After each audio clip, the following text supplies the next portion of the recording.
Bonjour à tous, c'est Baptiste de MGK Photographie et aujourd'hui on se retrouve pour faire une petite expérience avec du révélateur pour film. Ça fait maintenant plusieurs mois que j'ai une bouteille chez moi de Cinestill DF96 qui est un révélateur pour film noir et blanc un petit peu particulier puisque c'est un révélateur qu'on dit monobaf, c'est un révélateur tout en un. Donc un seul produit qui va révéler et fixer le film, donc c'est un produit qui remplace normalement les deux bains de développement. L'avantage de ce type de produit c'est que ça permet de faire des développements beaucoup plus rapides et sans perdre en qualité. Donc c'est un peu ce qu'on va voir aujourd'hui. Alors c'est un petit peu particulier malgré tout, puisque en fait cette bouteille je l'ai depuis un long moment, puisque je l'ai achetée en juillet à l'atelier Photolix à moitié prix, parce que ils étaient pas sûrs qu'il y avait des traces de corrosion, de chimie sur la bouteille, on n'était pas sûr que la bouteille ait pas fui. Et il fallait normalement la consommer dans les 2 semaines. Alors on est aujourd'hui en février 2020 et je vais consommer la bouteille aujourd'hui, je vais tester la bouteille aujourd'hui, donc je n'ai aucune idée déjà si le révélateur est encore bon. Donc c'est la première chose qu'il va falloir tester, voir s'il y a effectivement eu une fuite, puisque normalement la durée de vie de ce produit avant ouverture, c'est 1 an après la date d'achat, ça se conserve 1 an après la date d'achat, mais si effectivement il y a une fuite sur le produit, peut-être qu'il ne fonctionne pas très bien, parce que là on est quand même en février, j'ai acheté ça en juillet, et c'était marqué qu'il fallait le consommer sur les 2 semaines. Donc la première chose qu'on va faire, c'est qu'on va déjà tester si le révélateur marche avec un bout de pellicule périmée ou quelque chose comme ça, et puis après, si effectivement je vois que ça a l'air de fonctionner, on testera sur une vraie pellicule pour voir ce que ça donne.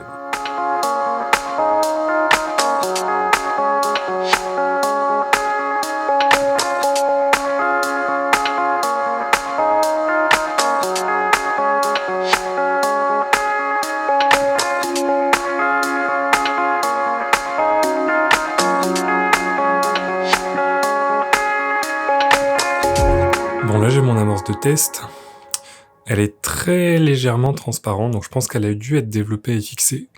Mais bon, comme c'est un film périmé, c'est difficile à voir, et puis c'est un film qui a été pas mal exposé à la lumière, donc c'est normal qu'il soit très noir.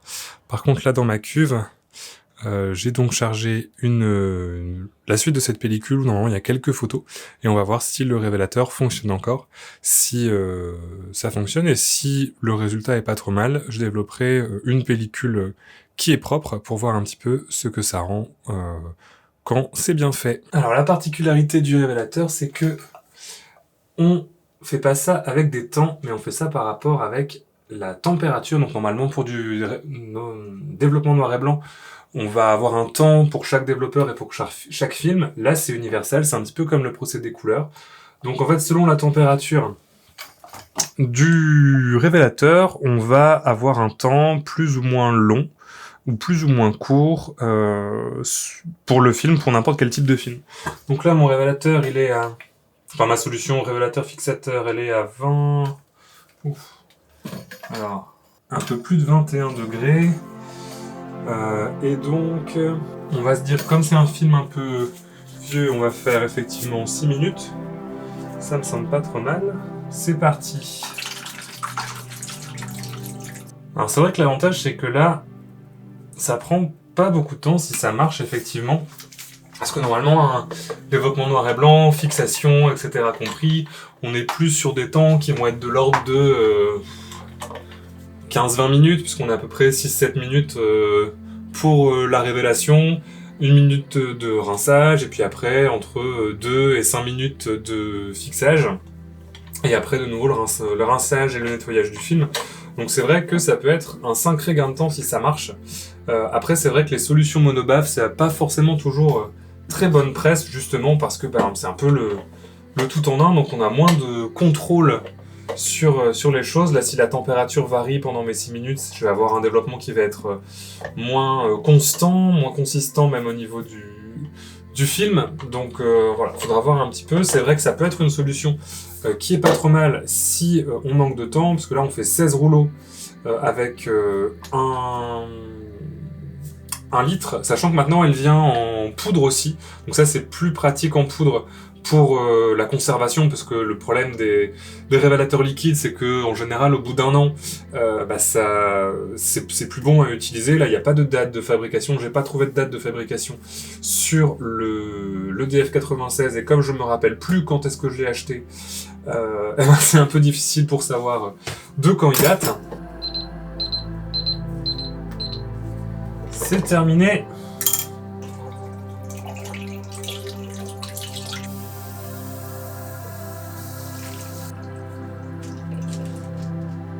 Eh, ça a effectivement développé, on a les bandes de contrôle. Donc oui, ça marche.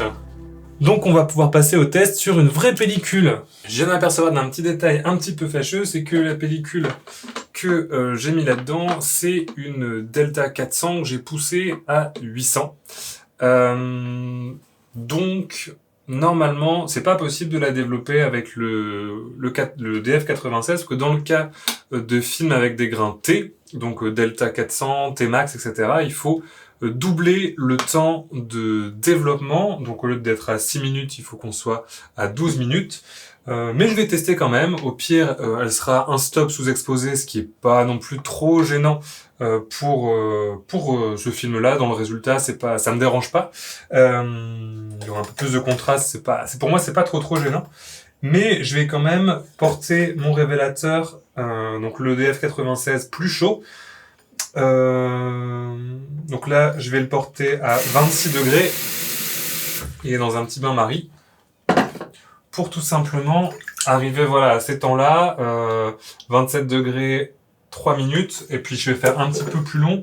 Je pense qu'au lieu de faire 6 minutes, je vais faire 8 minutes. On joue vraiment à l'apprenti sorcier avec ce truc-là. On arrive doucement aux 26 degrés. Je pense qu'on va pouvoir tenter de développer notre film, et puis on verra bien ce qui se passera. Allez, c'est parti, on est à 26 degrés. Sur le révélateur, on va lancer notre petit minuteur de 8 minutes. Donc là, c'est totalement improvisé. C'est parti.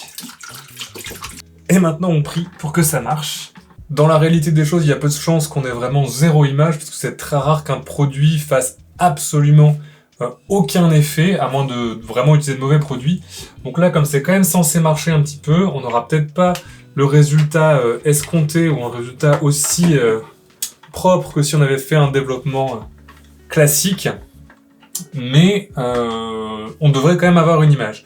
Alors comme la pellicule a été exposée à 800 ISO et que apparemment pousser du film avec ça c'est un peu compliqué, faut regarder sur la charte c'est marqué sur la page de produit de Cinestyle. Je mettrai le lien dans la description de la vidéo, où effectivement on a les instructions pour le développement des différents films et ce qu'on peut faire avec.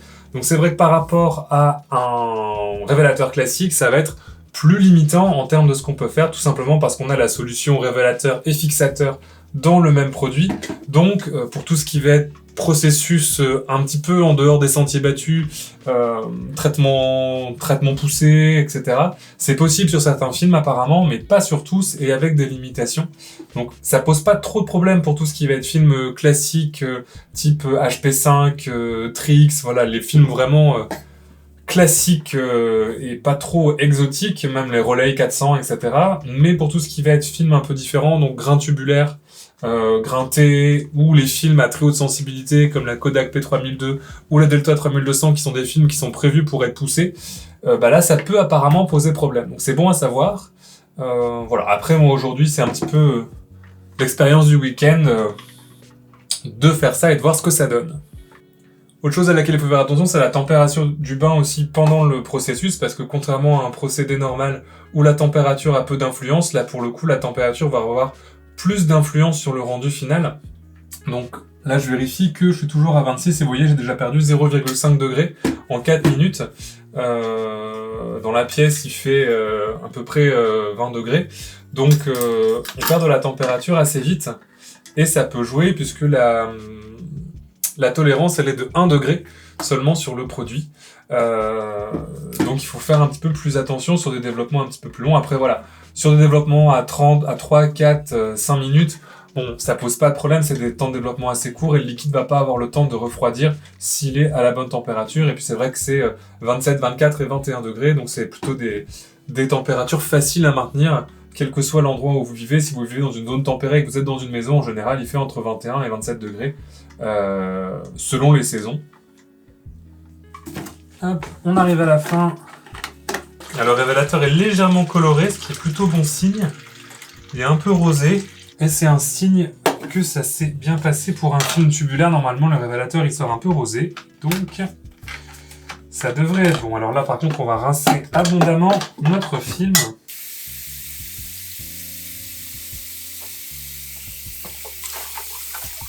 Alors, c'est l'heure de voir si ça a marché. Alors, ça a l'air développé. Est-ce que ça a l'air bien fixé? Ça a l'air bien développé, ça a l'air bien fixé. Voilà. Le film est bien développé, mais il est encore un petit peu brouillardeux. Alors, ça se voit pas trop sur la caméra, mais moi, je trouve qu'il y a un petit peu... Oh, quoique... En séchant un peu, on a vraiment quelque chose de pas trop mal, de bien transparent, un petit peu violacé, puisque ça c'est normal avec les grains de thé, donc on va pouvoir laver notre film, et je pense qu'on n'aura pas besoin de le refixer. Ça a l'air de bien marcher, et quand on voit le négatif, il a l'air à peu près propre. Donc notre petite recette d'apprenti sorcier a plutôt bien marché. Après, bien sûr, il faudra voir à la numérisation et au tirage ce que ça donne. Une fois les négatifs scannés et légèrement retravaillés sous Lightroom, je n'ai vraiment pas été déçu du résultat. Il y a une bonne sensation de netteté, même si les images ici ont été prises avec une Kodak rétinette qui n'est pas forcément la meilleure optique du monde avec la meilleure précision du monde. Le grain est présent mais pas trop, il reste très agréable et assez doux, surtout pour de la delta, et le contraste est plutôt très bon. J'ai même plutôt été impressionné par la capacité du DF96 à retenir les informations dans les hautes lumières, la dynamique des photos numérisées est vraiment excellente. Niveau rendu, je trouve que les images ont un côté légèrement cinématographique dans leur contraste et dans leur dynamique. Le D96, qui est la solution de base de révélation de l'image dans le produit, est en effet beaucoup utilisé dans le développement des films noir et blanc de cinéma, et ça explique peut-être un petit peu mon impression. Au final, je suis assez convaincu par l'aspect pratique du DF96 qui permet un développement en un temps record pour un encombrement et une préparation minime, surtout dans sa forme déjà liquide. C'est réellement la façon la plus simple de développer un film et j'imagine des applications très utiles pour les photographes baroudeurs. Une cuve, un manchon de chargement et un accès à l'eau courante suffisent pour traiter un film. Je pense pouvoir l'utiliser notamment pour traiter de grosses quantités de films rapidement, quand je reviens d'un mariage que j'ai couvert en argentique par exemple. Cependant, le manque de versatilité au niveau de la capacité de la solution à pousser des films au-delà de leur sensibilité initiale, ça reste un vrai défaut pour moi et il ne remplacera pas totalement une solution plus classique. J'espère que cette petite vidéo avec moi dans le test du DF96 t'aura plu. N'hésite pas à me dire ce que t'en as pensé dans les commentaires et à t'abonner si tu me découvres avec cette vidéo. Dans la description, tu trouveras des liens vers mes réseaux sociaux et mon site internet, et notamment le site de Box Argentique qui est la communauté d'échange et de formation autour de la photo argentique. Moi je te dis à la prochaine et d'ici là, bonne photo!